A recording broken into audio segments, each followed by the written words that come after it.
हिंदू धर्म में पितृपक्ष का महत्व बहुत अधिक होता है। ऐसा माना जाता है पितृपक्ष के दौरान हमारे मृत पूर्वज पितृलोक से हमें मिलने आते हैं और अपने परिजनों के बीच रहकर अन्न और जल को ग्रहण करते हैं। पितृपक्ष की महत्वपूर्णता बताते हुए स्वयं भगवान श्री कृष्ण भी कहते हैं, पितृदेव हमारे घर के देवता होते हैं जो हमारे घर की रक्षा किसी कवच के समान करते हैं।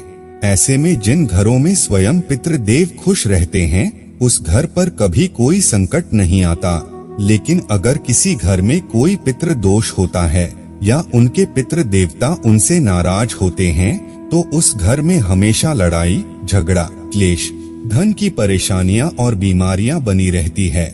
ऐसे घर में कुछ भी मंगल नहीं होता। और ये जो पितृपक्ष के 16 दिन होते हैं वो अपने पितरों को खुश करने के लिए ही होते हैं। लेकिन आपको कैसे पता लग सकता है कि आपके घर में पितृ दोष है भी या नहीं?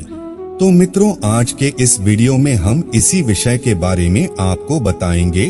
साथ ही आपको यह भी बताएंगे कि आप कैसे पता लगा सकते हैं आपके घर में पितृदोष है या नहीं है, किस तरीके से आपको लक्षण दिखाई देंगे, साथ ही क्या क्या उपाय आपको करना है, पूरा इस वीडियो में हम लोग यही जानेंगे। साथ ही हम आपको एक ऐसा कार्य भी बताएंगे जिसे आपको इस पितृपक्ष में अवश्य कर लेना है।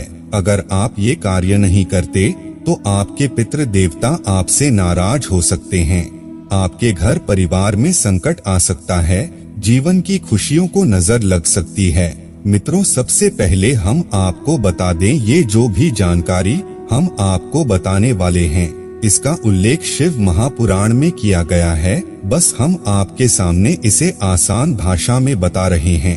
तो आइए जानते हैं इसे विस्तार से। नमस्कार मित्रों, आप सभी का स्वागत है।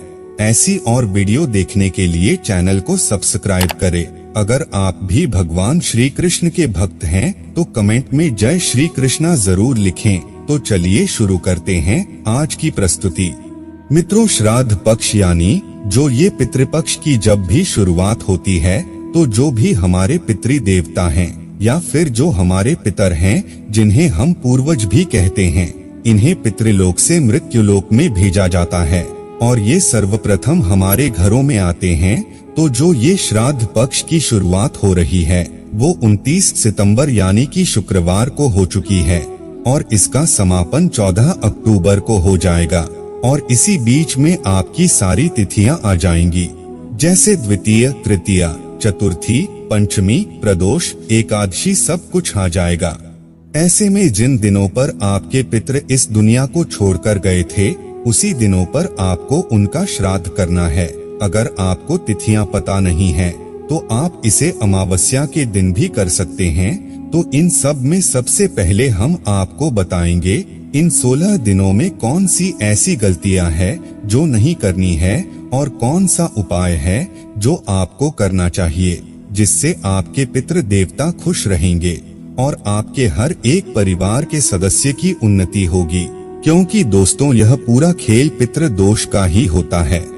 सबसे पहले बात करते हैं, जब भी पितृपक्ष की शुरुआत होती है तो आपको किन चीजों को अपने घर में नहीं लाना चाहिए जिससे कि आपके पितृदेव नाराज ना हो। तो सबसे पहले एक तो यह चीज काफी सारे लोगों को इसका नाम पता होगा।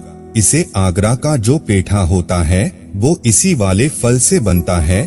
काफी सारे लोग इसकी सब्जी भी बनाते हैं, पर गलती से भी आपको 16 दिनों के पितृपक्ष में इसे घर में नहीं लाना है और ना ही इसकी सब्जी बनाना है। काफी सारे लोग इसे कद्दू समझ लेते हैं, लेकिन यह कद्दू नहीं है। कद्दू जैसा जरूर दिखाई देता है लेकिन ये कद्दू नहीं है। अगर आपको इसकी सही पहचान करनी है तो जब भी आप इसके ऊपर हाथ लगाओगे तो इसके ऊपर से सफेद सफेद सा एक पाउडर की तरह से जमा हुआ आपके हाथों पर चिपक जाएगा। तो कुछ इस तरीके से ये होता है पेठे वाला फल, जिसको काफी सारी भाषाओं में कुष्मांडा या पेठे वाला फल भी कहा जाता है। तो आपको इसे गलती से भी अपने घर में नहीं लाना है। तो पहले काम तो यह हो गया। इसकी जगह पर आप पितृपक्ष में कद्दू बना सकते हो, इससे कोई दिक्कत नहीं है। दूसरी चीज है, जब भी आप पितरों को भोजन परोसोगे, भोग लगाओगे, तो आपको अपने पितृ देवताओं को गलती से भी भैंस के दूध की बनी हुई मिठाई या खीर काम में नहीं लेनी है। आपको सिर्फ और सिर्फ गौ माता के दूध से ही बनाए हुए मिष्ठान बनाने हैं, वरना आपके पितृ देवता नाराज होते हैं। तीसरी चीज है गोभी। आप सब लोग जानते हो तो आप इस वाली गोभी को, जिसे हम फूल गोभी कहते हैं, इसे आप घर पर खा सकते हो, लेकिन ये जो कैबेज होती है, जिसे हम पत्ता गोभी कहते हैं, इस पत्ता गोभी की सब्जी को भी घर में नहीं बनाते हैं। इस चीज को अवश्य ध्यान में रखना। चौथी चीज तुरई की सब्जी। तुरई की सब्जी भी आपको जरूर बनानी है, जिसे गिलकी वगैरह भी कहा जाता है। इससे आपके पितृ देवताओं को शांति मिलती है और वो खुश होते हैं, आपके परिवार की उन्नति करते हैं। पहले काम तो ये हो गया आपको कौन कौन सी चीजों से दूर रहना है, और हमने जो ये 3 चीजें बताई है, उसे गलती से भी मत ले करके आना। अब जान लेते हैं घर में पितृ दोष होने पर कैसे लक्षण दिखाई देते हैं। जब भी किसी घर में पितृ दोष होता है, तब घर में बीमारियों का डेरा होता है। परिवार के सदस्य हमेशा अस्वस्थ रहते हैं। वैवाहिक जीवन में सदा तनाव बना रहता है। पति पत्नी के बीच आए दिन झगड़े होते हैं। परिवार में एकता नहीं होती। अक्सर घर में क्लेश होते हैं। घर के सदस्यों को मानसिक शांति नहीं मिलती। बिना बात के घर में लड़ाई झगड़े होने लगते हैं। ये सब पितृ दोष के लक्षण हैं। पितृ दोष होने पर अक्सर विवाह या मांगलिक कार्य में बाधाएं उत्पन्न होती है। शादी में तमाम तरह की परेशानियां आती है। कई बार तो शादी पक्की होने पर भी टूट जाती है। वंश की वृद्धि का ना होना भी पितृ दोष का कारण है। ऐसे लाख जतन के बाद भी शादी के कई सालों तक संतान सुख नहीं मिल पाता। अगर संतान सुख मिल भी जाए तो बच्चा विकलांग या पैदा होते ही उसकी मृत्यु हो जाती है। पितृ दोष होने पर नौकरी और बिजनेस में अक्सर घाटा होना, कार्यस्थल पर आर्थिक के साथ मानसिक परेशानियां झेलनी पड़ती है। ये सभी पितृ दोष के लक्षण हैं। अब जानते हैं पितृ दोष से छुटकारा पाने के कुछ उपाय। इन सभी उपायों के अंत में हम आपको वो असरदार उपाय भी बताने वाले हैं, जिसका उल्लेख शिव महापुराण में बताया गया है। इसलिए वीडियो को पूरा अवश्य देखें। अगर किसी व्यक्ति के कुंडली में पितृ दोष बन रहा है, तो ऐसे व्यक्ति को घर के दक्षिण दिशा की दीवार पर पितरों की फोटो लगानी चाहिए। साथ ही नियमित उनकी पूजा करके अनजाने में किए गए गलतियों के लिए उनसे क्षमा याचना करनी चाहिए। कहते हैं इससे पितृ दोष का प्रभाव कम होने लगता है। साथ ही पितृपक्ष में पूर्वजों का विधि विधान से तर्पण और श्राद्ध करें। पितरों को प्रसन्न करने के लिए पीपल या वट वृक्ष के नीचे किसी लोटे में गंगा जल लेकर उसमें काले तिल, दूध, अक्षत और फूल डालकर पीपल को अर्पित करें। कहते हैं इसे करने से पितरों को शांति मिलती है और वो आपको शुभ आशीर्वाद देते हैं। पितृ पक्ष में रोजाना घर में शाम के समय दक्षिण दिशा में तेल का दीपक लगाएं। ऐसा आप रोजाना भी कर सकते हैं। इससे पितृ दोष खत्म हो जाता है। पितृ दोष से मुक्ति पाने के लिए आपको पितृ पक्ष के 16 दिनों तक शिवलिंग पर नियमित रूप से जलाभिषेक करना चाहिए। ऐसा करने से आपको काफी ज्यादा फायदा देखने को मिलेगा। वहीं पितृ दोष से भी मुक्ति मिलेगी। इसके अलावा जीवन में आ रही तमाम समस्याओं से भी छुटकारा मिलेगा और धन का आगमन होने लगेगा। पितृपक्ष में जरूरतमंद को भोजन करवाएं या गरीब कन्या के विवाह में मदद करने से भी पितृदेव खुश होते हैं और पितृ दोष शांत होने लगता है।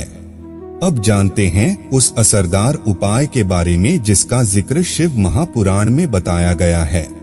पितृपक्ष के दौरान सबसे पहले आपको एक कटोरी में चावल, बेलपत्र और दुर्वा बांधकर पानी के घड़े के पास रख देना है। कहते हैं ऐसा करने से भी पितृ दोष से मुक्ति मिलती है। इतना ही नहीं, पितृ देव भी अपने लोगों से खुश रहते हैं और उनके जीवन की तमाम समस्याओं को दूर करने में मदद करते हैं। अब आप सोच रहे होंगे कि चावल की कटोरी को रखने के बाद उसका बाद में क्या करना है, तो आपको बता दे 2 से 3 दिन बाद कटोरी में बंधा हुआ बेलपत्र और दुर्वा शिवजी के शिवलिंग पर अर्पित कर दें। और चावल को अपने घर में छिड़क दें, तभी आपको इस उपाय का फायदा देखने को मिलेगा। तो ये थे पितृ दोष से छुटकारा पाने के कुछ असरदार उपाय। तो मित्रों, आज के लिए बस इतना ही। उम्मीद करते हैं हमारे द्वारा दी गई जानकारी आपको पसंद आई होगी। अगर यह वीडियो आपको पसंद आई हो तो लाइक और शेयर जरूर कीजिएगा। अगर आपने हमारे चैनल को सब्सक्राइब नहीं किया है तो जरूर करिए। और हाँ, वीडियो को अंत तक देखने के लिए आपका बहुत बहुत धन्यवाद।